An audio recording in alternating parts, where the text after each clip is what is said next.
बरं, किती लोक अजून फर्स्ट टाइम डेमो बघितला आणि मशीन घेतले आणि इथे बसले? बरं, प्रॉपर्टी सगळ्या माहिती आहे नक्की सर्व? हायड्रोजन बद्दल इथं 2 मिनिटात जर कोणी म्हणायचं म्हटलं एक शब्द सांगायचा, हायड्रोजन काय आहे कोण सांग?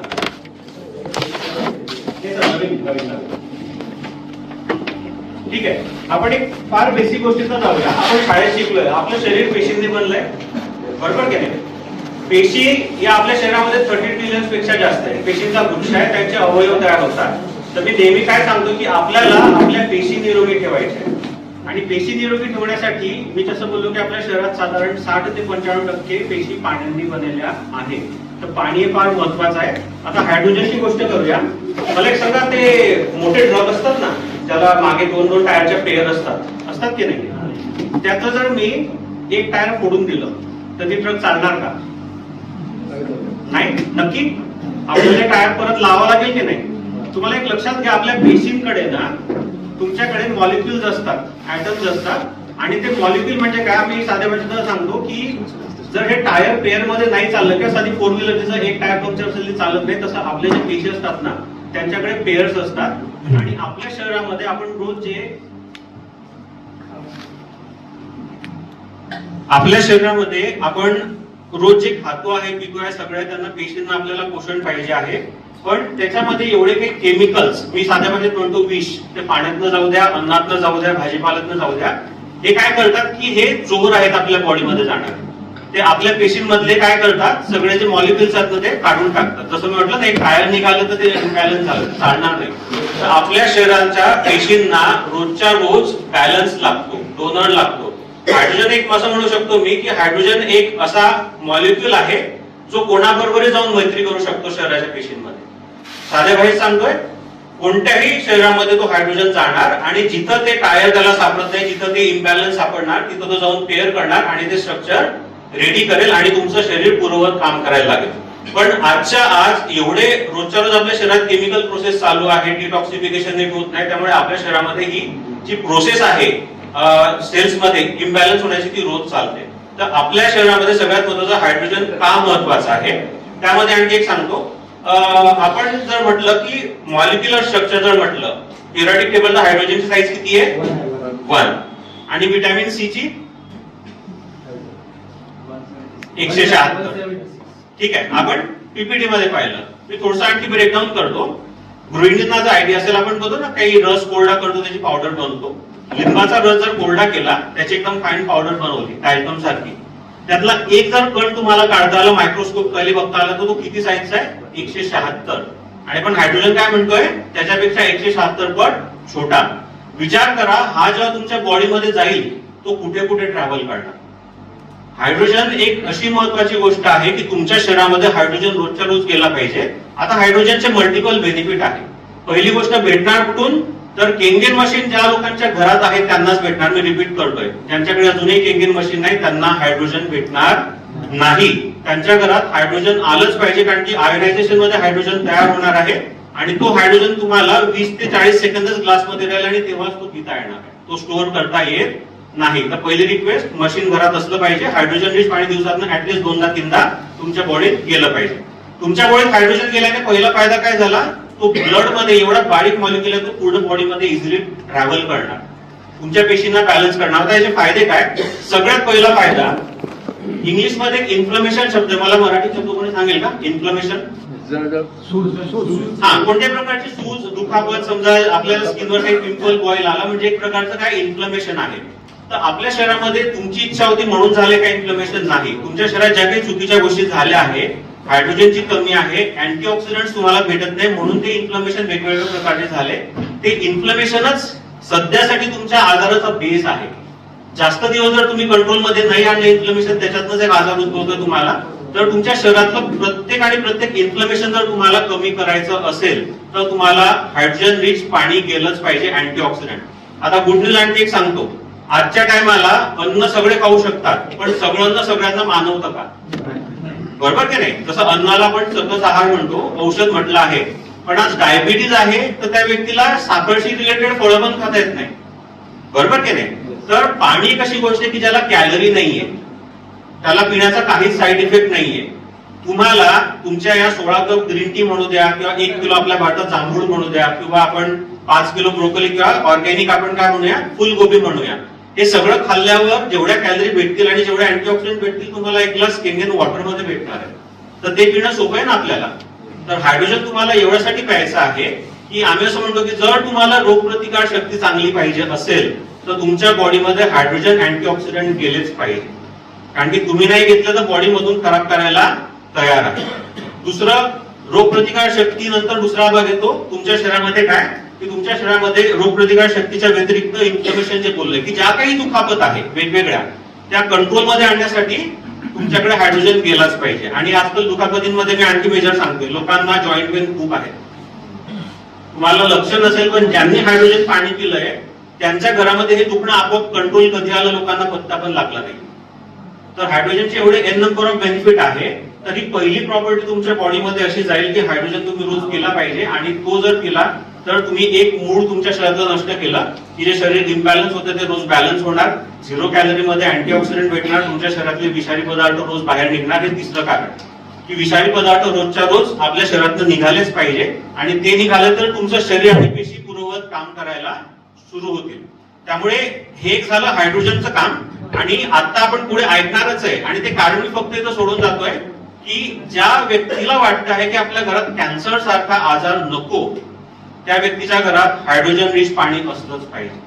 कारण की अँटीऑक्सिडंट नाही भेटले तर सगळ्यात मोठा प्रॉब्लेम तुमच्या बॉडीमध्ये एक आहे की तुमच्या शरीरामध्ये कॅन्सरचं एक वातावरण मस्त तयार होत आहे. आणि आजकाल कॅन्सर हा सांगून होत नाहीये, कोणत्याही एज ग्रुपला होतोय, फक्त व्हाईट सवयवाल्यांना नाही कोणालाही होतो आहे. त्यामुळे माझ्याकडनं कसं आहे की आता इथं खूप लोकांना बोलायचं पण एवढीच रिक्वेस्ट करेल, ज्यांच्याकडे डिव्हाइस नाहीये त्यांनी डिव्हाइस घ्या, तरच हायड्रोजन भेटेल, त्याला काही साईड इफेक्ट नाही. ज्यांच्याकडे डिव्हाइस आहे सर, मी बघून आहे माझ्या म्हणजे लोकांमध्ये पण डिव्हाइस आहे पण घरात हायड्रोजनचं पाणी पित नाही आहेत, तुमच्यापर्यंत आला काय लोक, म्हणजे ज्याच्याकडे जी गोष्ट आहे ना त्याला त्याची किंमत नाही. 9ची 9 लाईट आहे, काही दिवस पिलं नंतर दिलं सोडून आणि मग म्हणणार आम्हाला काही फरक पडत नाही. तर ज्याच्याकडे आहे ना तर तुम्ही या हिशोबाने विचार करा की खूप लोकांना गरज आहे, पैसे नाही त्यांच्याकडे घ्यायला, आपल्याकडे आपण त्याला वापरत नाही. तर तुम्ही घरामध्ये हे मशीन वापरा, हायड्रोजन रिच पाणी प्या, लोकांना बिनधास्त प्रमोट करा आणि तुमचा सगळ्यात मेजर जो प्रॉब्लेम आहे तो दूर ठेवा. डिटॉक्सिफिकेशन, अँटीऑक्सिडंट आणि तुमच्या शरीरामध्ये तुम्हाला जो थकवा नको असेल तो, कारण की बघा खूप म्हणजे वर्ल्ड वाईड लेवलला जर म्हटलं बाहेरच्या देशामध्ये हायड्रोजन रिच पाणी पाजलं जातं, तिच्याने ऍथलेटिक परफॉर्मन्स खूप चांगला होतो हायड्रोजन पिल्याने. आणि कॅन्सर जर नको असेल तर सिंपलची गोष्ट आहे, तुम्हाला हायड्रोजन रिच पाणी पिलं पाहिजे. बाकी प्रॉपर्टी इक्वली इम्पॉर्टंट आहे पण हायड्रोजन हे सगळ्यात पहिलं येतं, कारण की पाण्याचं स्ट्रक्चरच काय आहे, 2 हायड्रोजन आणि 1 ऑक्सिजन, आणि तोच आपल्याकडे मिसिंग होतो आहे. हे जे मी तुम्हाला फोटो दाखवला होता की हायड्रोजन इथं 2 का लिहिलंय, कारण की आपल्या पाण्यात 2 हायड्रोजनचे मॉलिक्युल आहेत पण व्हिटॅमिन सी किती आहे, 176. आता मला एक शेवटचा टॉपिक याच्यात असा कव्हर करायचा आहे की इथं आणखी काही गोष्टी दिसल्या आहेत आणि त्या न्यूट्रिशनशी रिलेटेड आहे. किती लोक या हॉलमध्ये एंगेजच्या आधी न्यूट्रिशनचा बिझनेस करता आहेत, करत होते किंवा खाल्लं तरी आहे? किती लोक आहेत? खाल्लेलं आहे? ओके. आता तुमच्या घरातलं एक मेन कारण तुम्ही लक्षात घ्या की तुम्हाला जर तुम्ही जे काही अन्न खाता आहे ते जर तुमच्या बॉडीमध्ये नीट प्रोसेस करायचं असेल तर पाण्याचा जेवढा इम्पॉर्टन्स आहे तेवढा हायड्रोजनचाही आहे. कारण की तुम्हाला एक कॉमन प्रश्न विचारला की 176 साईजचा जो मॉलिक्युल आहे तुमच्या रक्तात लवकर पसरेल का एक साईजचा मॉलिक्युल लवकर पोहोचेल? एक साईजचा. दुसरं, तुम्ही जे काही खाता आहे किंवा जे काही अन्न शिजवताय ते कशाने शिजवता? जर जाड पाणी असेल, हायड्रोजन रिच जर नसेल तर ज्या काही अन्नात ते मिक्स होईल पहिले तर जीवनसत्व तिच्यात भेटणार नाही आणि बॉडी केलं तर ते रक्तात मिसळणार नाही, तो पसरल्याचा म्हणजे प्रत्येक अवयवांपर्यंत पोहोचण्याचा विषयच नाहीये. आणि न्यूट्रिशनचा आणखी एक भाग आहे. मला खूप लोक म्हणतात सर प्रोटीन आहे, तुमचा बिझनेस असेल वगैरे, न्यूट्रिशन शिवाय काही होत नाही. मी काय म्हणतो, माझा मेसेज आज क्लिअर आहे. जे काम अन्नाचं आहे अन्नच करेल, स्पेसिफिक होतो प्रोटीनचं काम प्रोटीन करेल, व्हिटॅमिनचं काम व्हिटॅमिन करेल. पण याचा अर्थ असं नाही की ते खाल्लं म्हणजे पाण्याची गरज नाही. पाण्याचं काम पाणी करणारच आहे आणि योग्य पाण्याचं कॉम्बिनेशन ज्या अन्नाबरोबर होईल, इव्हन आजारी लोकांमध्ये योग्य पद्धतीने जे औषधी घेतली जाईल पाण्याबरोबर तर त्या औषधीचंही सुद्धा बेनिफिट होईल. कारण काय औषधीचं काम आहे तुम्हाला तिच्यातले अर्क भेटणं, पण तिच्यातले जे केमिकल्स आहेत ते तर बॉडीतून रोज निघाले पाहिजे ना तुमच्या. तर न्यूट्रिशन असो का काही असो, तुम्ही म्हणजे एक काळ्या दगडावरची रेष म्हणतो आपण, की तुम्ही जर याला अवॉइड कराल पाण्याला तर तुमचं इव्हन किती चांगल्या क्वालिटीचं अन्न आणा. आणि गृहिणींचा खास करून होतो, आमच्या घरात आम्ही बेस्ट क्वालिटी फळं आणतोय, काजू बदाम आणतोय, ड्रायफ्रुट्स आणतोय, सगळं काही खाल्लं जातंय, अंगी काही लागत नाही. किंवा अपचन खूप होत आहे, चांगलं आहे पण आम्हाला पचत नाही, आम्ही खाणं सोडून दिलं. पचनाचा सगळ्यात मोठा जर त्रास आणखी कमी करायचा असेल तर तुम्हाला हायड्रोजन फार इम्पॉर्टंट.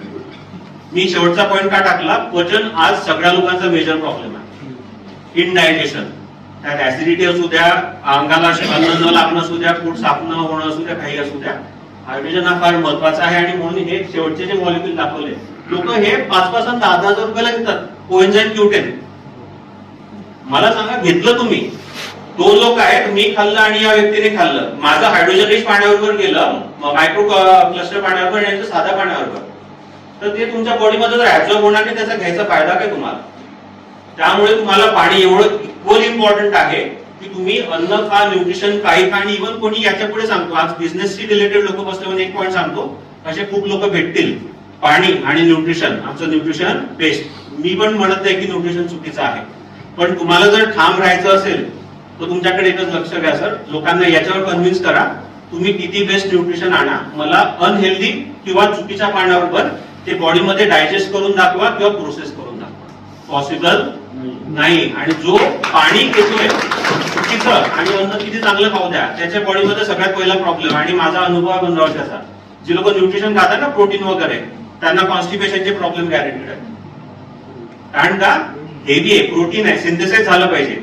जर प्रोटीन खाल्ल्याने माणूस जाड बारीक झाला असता तर अमीर लोकांची काय, श्रीमंत लोकांची कमी का आपल्याकडे?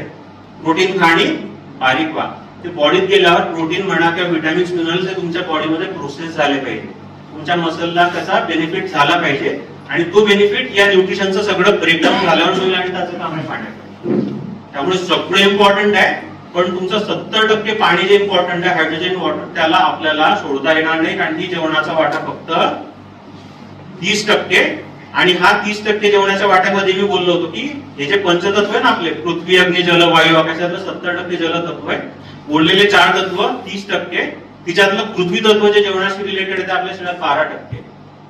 त्याच्यावर तुम्ही लक्ष घालतात आणि 70% जे इम्पॉर्टंट आहे त्याला तुम्ही दुर्लक्ष करतात.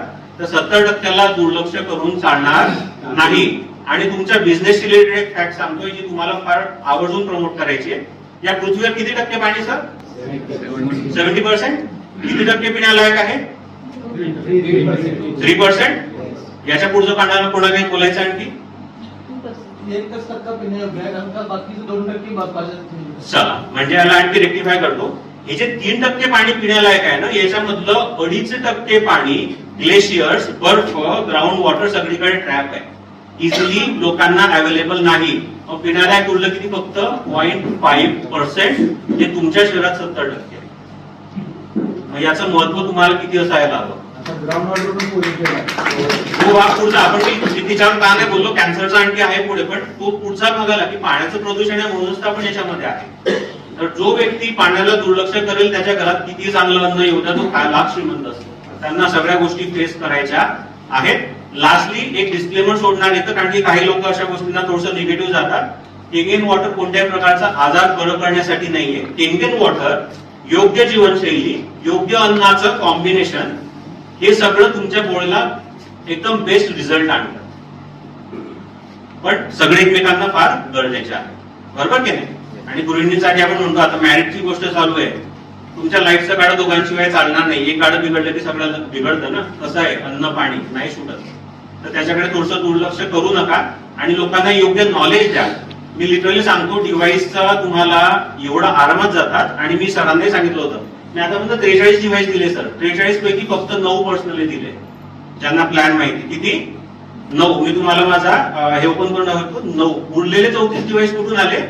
या 9 लोकांना जे रिझल्ट आले, त्यांना जे रेफरन्स मला भेटले, तिच्यातनं 34 डिव्हाइस आले.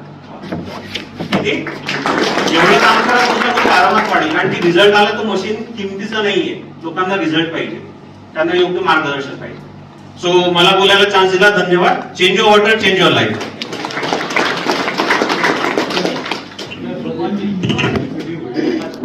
एक व्हिडिओ आहे.